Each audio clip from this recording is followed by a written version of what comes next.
Before we start the show, I want to thank and recognize our sponsor, Krissy McCulloch, and her Mobile, Alabama firm, Empowered Family Law, empowering families to navigate difficult changes and create new beginnings. One of the most powerful things you can know is that you may not have the ability to control the emotions that you're having, but you have the ability to choose how to deal with them. Everything you do is a choice, and you are not your emotions. They will come and go, but your core and your strength is there to stay. Hey everyone, this is Rod Cade, and welcome to this week's episode of Rocket Motivation. This week's guest is the sponsor of this season of Rocket Motivation, but we did not ask her to come on as a guest just because she's paying our bills. She's going to talk not only about her devastating divorce on a personal level, but also will provide guidance on divorce because she is a divorce and family lawyer. Divorce is a tough thing for everybody who goes through it. This topic fits perfectly with overcoming adversity.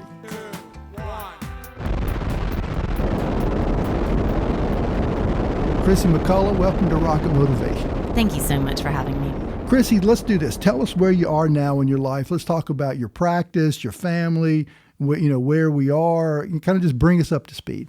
So I'm a single mom. I have a 6-year-old and an 8-year-old, a son and a daughter, and we have made Mobile our chosen home. We've been living here since 2007.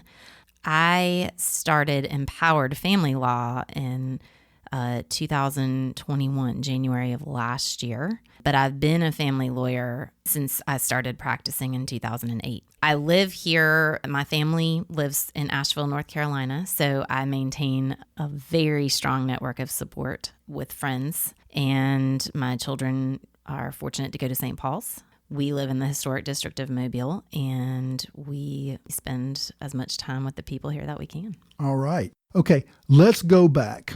All right, let's talk about, your marriage. Kind of walk us through what happened, the divorce. Just take us through it. So it took me a long time to be able to talk about this, but I met my ex-husband when I was 18 years old in college. So I was a child, and I was a child of an alcoholic, and should have seen a lot of red flags then, but stayed with that person until we were married for about 11 years. I gave birth to my daughter, Fiona, in 2013, and things were somewhat problematic. And what I didn't realize was the development of a codependent relationship that was occurring with my ex-husband's drinking. And when my son was born in 2016, that acted as sort of a trigger for his addiction. And things went downhill very quickly. And as I said, I don't have family here. I had a newborn child and a 2-year-old at the time, and a husband who was a severe alcoholic. I had a lot of nights where I was up all night sort of trying to manage his behavior and feed my baby and hope my daughter didn't wake up upstairs, and try to have a law practice. I have memories of going to trial on 2 hours of sleep and being paralyzed and terrified that people would find out.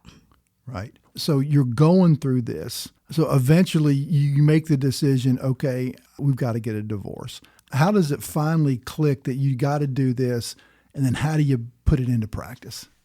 For me, the last straw was seeing the effect that his behavior had on my children. The decision was made a Halloween night when my children were waiting on their dad dressed up in costumes to come take them trick-or-treating with us. And he didn't show up until 2 hours later, and he showed up drunk. And my children were devastated. They wanted their daddy, and they were so confused. And I just said no more at that particular point. I had already gotten to the point where I was fearful of certain things he would do. He was not living with us, but I was hopeful he could get treatment successfully, and that just wasn't in the cards, at least not then. So part of my paralysis was being a divorce attorney and being very concerned that this would somehow affect my practice adversely, which I now recognize was an irrational fear that was planted by an addict spouse and is very common. But once I did decide and I did reach out for support, I got so much support from my internal community, especially, that I just never looked back. Right. But now when you get a divorce with your ex-husband, with him, though, it's not like other divorces where he's still in the picture and he sees the kids every other weekend, and he's gone. He's gone. He has not seen my children in over 3 years. That is atypical, even for people who have addiction issues, and it's really unfortunate. I try to work out situations for families that don't result in this type of complete, amputation of a relationship. But in my case, and in some cases, it was the only safe option. Right. But you get a divorce, your husband's out of the picture. Now it's just you and your 2 small kids. You've got a career. You're a lawyer. You do divorce work. You don't have any family here. How do you do it? How do you get it all done? Well, Rod, I have a really wonderful nanny and wonderful supportive staff. But I'll tell you, my kids and I moved out on our own completely. My son was 3 and my daughter was 5. And I had a lot of really tough days. I had days where I really wasn't sure how I was going to make it all work. And I went to therapy regularly. I made sure that I exercised regularly. And I think the lesson of reaching out to your support system, even when you feel embarrassed, was one I had to learn over and over again. So nowadays, I have everything down to a system. My kids are a little bit older, as I said, but I've grown my practice so that I have a whole lot more support staff. I have a full-time sitter, and I have arranged our lives to where things are all very close together. And I live and die by my calendar. Right. Well, but I know it's easier now, but when the divorce first went through, of course, it was probably even before then, since, given the situation you were in. I mean, how did that affect you as a person? Oh, it completely transformed me. I would have described myself very much as a people pleaser all throughout my marriage, even though I think I was a fairly good lawyer, and I liked family law and I wanted to do family law.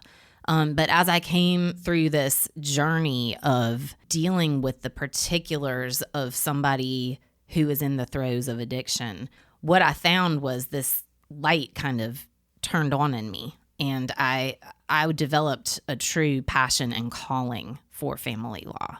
I think that a lot of people in this profession have a lot of empathy and are very capable lawyers. But until you understand why it's so hard for people who are in abusive relationships to leave, why it takes an average of 7 to 8 times for them to leave for good. If you haven't been through that yourself, it's really hard to understand why somebody would put up with that or believe lies that your life will be destroyed if you leave somebody who's actively destroying it. And it absolutely transformed my approach to my representation of my clients. Well, and how do you use what you went through?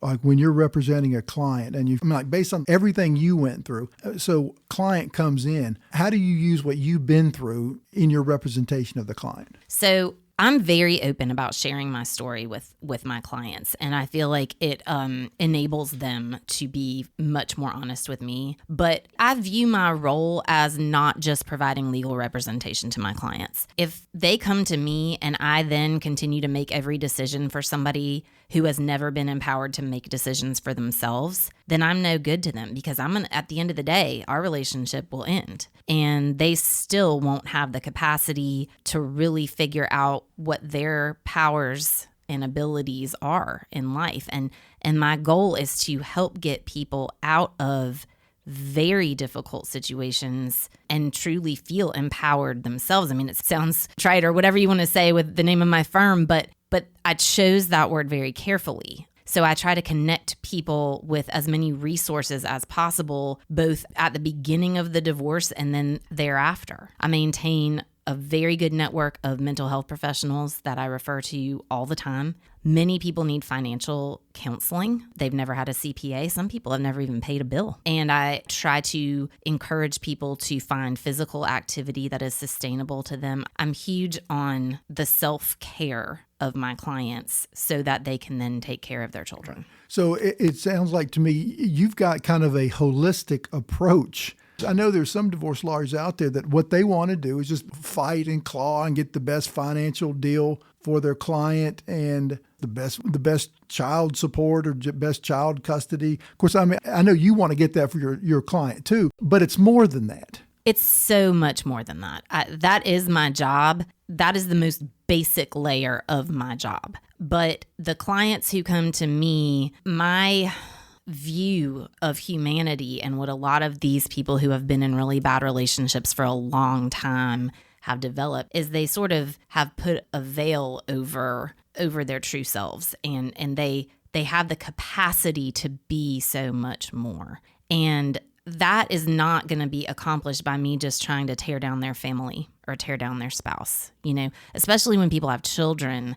They're going to have to deal with the other spouse for the rest of their lives. I mean, even after the children are grown, weddings, graduations, grandchildren, what kind of society does it create if families are just irrevocably torn apart rather than just figuring out what a new normal can be for them? And I guess the difficulty that you face every day in that is that it's so emotionally charged. Talk about the emotional aspect of divorce.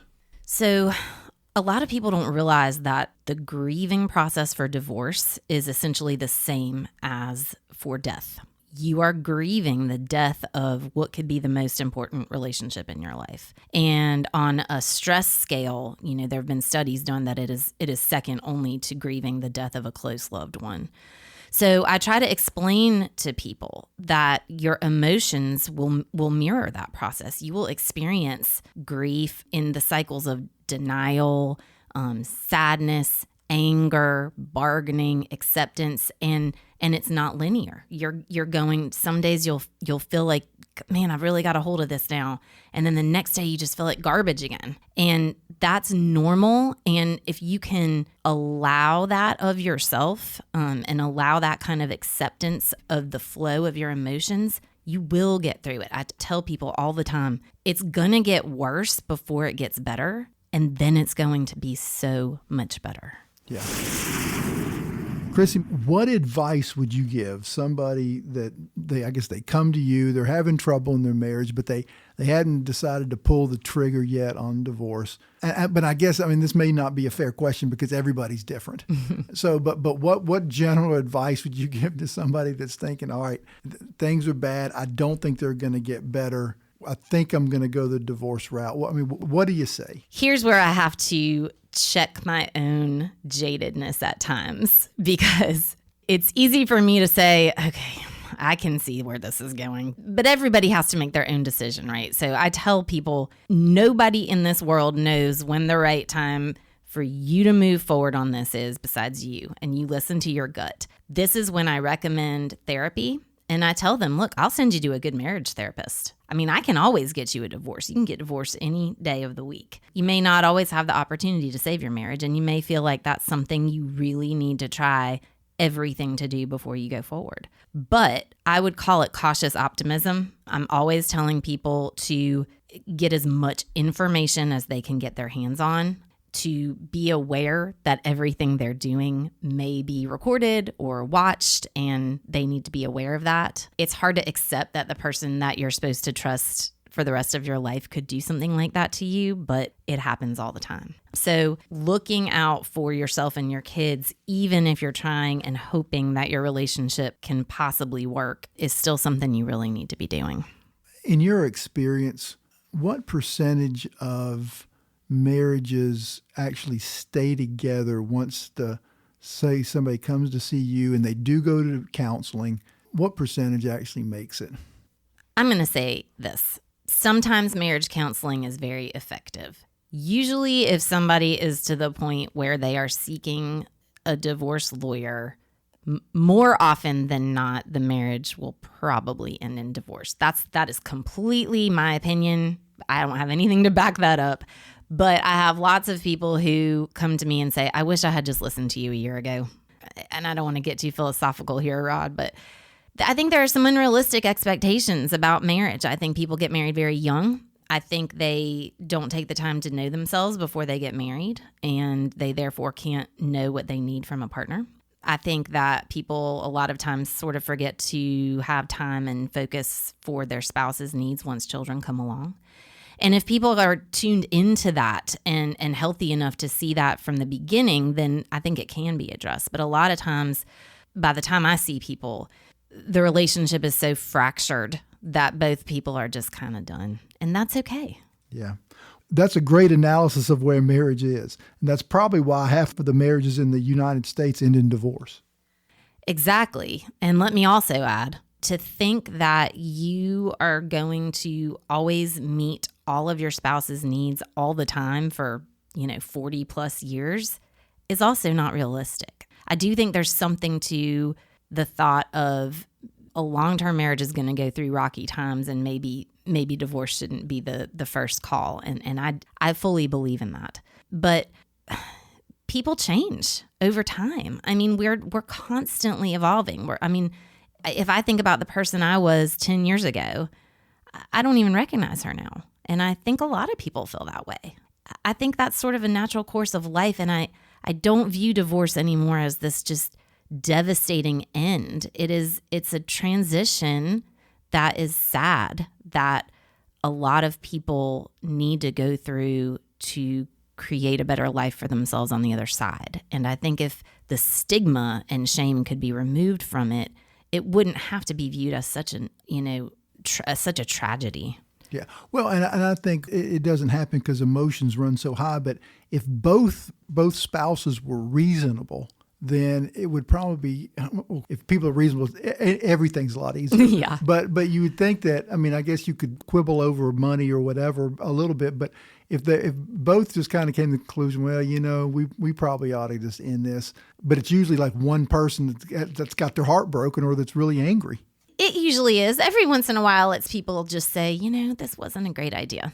When there are kids involved, it's hard to be as calm and rational about it. But we do uncontested divorces all the time. And even when divorces start out as contested, they often settle because people realize, what are we doing here? And so that is always a possibility, a common possibility. All right, I want to go back a little bit. You've been through some tough times, and I'm talking about, mainly about your, when you went through your marriage as it was falling apart and your divorce. Tell me, all right, how did you get through it? And I don't mean I know your support system, but how internally, how mentally, how emotionally did you get through it? I don't know how well I would have gotten through it if I did not have my kids and my practice to make me believe that I had no choice. In some ways, just sheer terror got me through it. I had to provide for my children. I'm their sole breadwinner. If I don't function, they don't have a parent. So I do think our bodies and our brains have the ability to put us into survival mode when we need it the most. Because there were days where I ran completely on adrenaline. That's not sustainable, but when you're in a period of crisis, your body does that for a reason. And so I got through it by keeping a laser focus on what I had to do to keep going for my kids. And that's what got me through. And so with going through all that, what have you learned about yourself?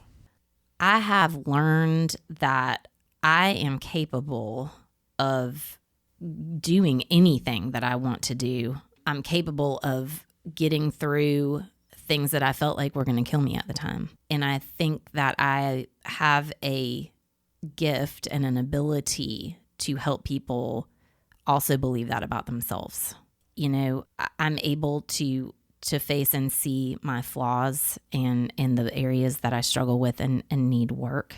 But I have an unshakable belief now that we are all here to share our gifts in our special way to help people. And that was never clear to me before, and now it's clear as day. Right. You went through some tough times.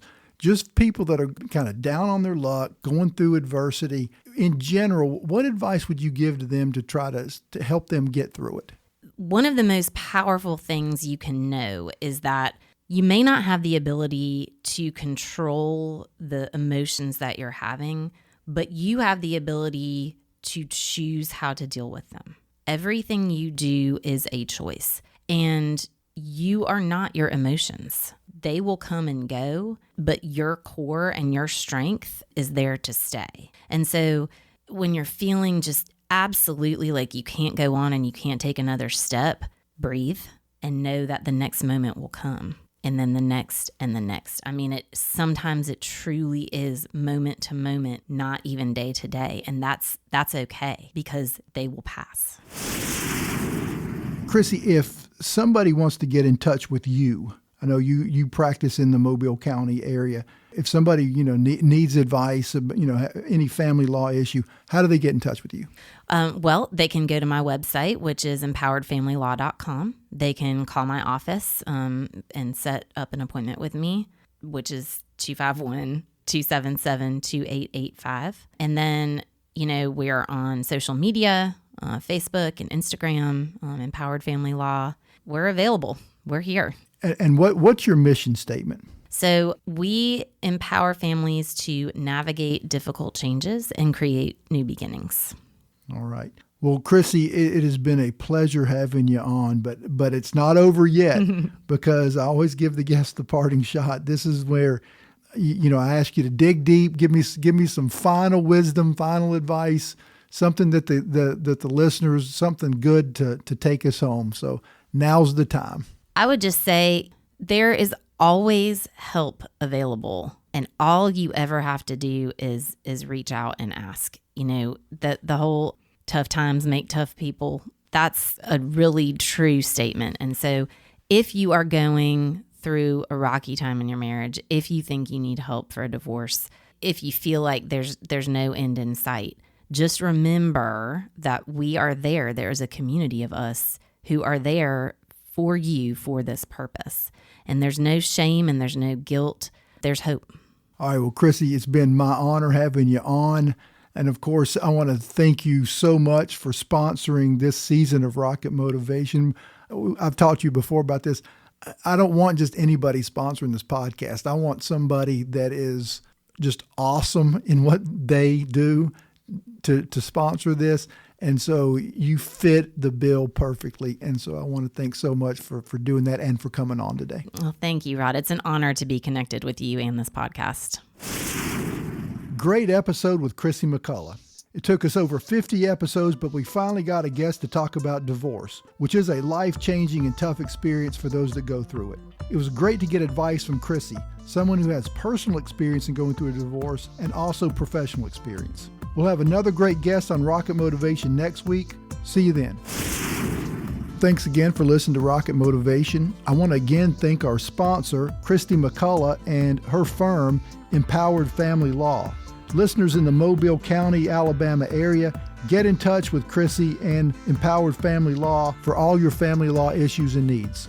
If you would like to get my book, Get Back Up, it's available at Amazon. Just put in Get Back Up and my name, Rod Cade, and the book will pop up. I'd appreciate it if you would subscribe to Rocket Motivation wherever you listen to your podcasts. And please rate and review the shows and spread the word about Rocket Motivation to your friends. So until next time, remember, never give up and always get back up.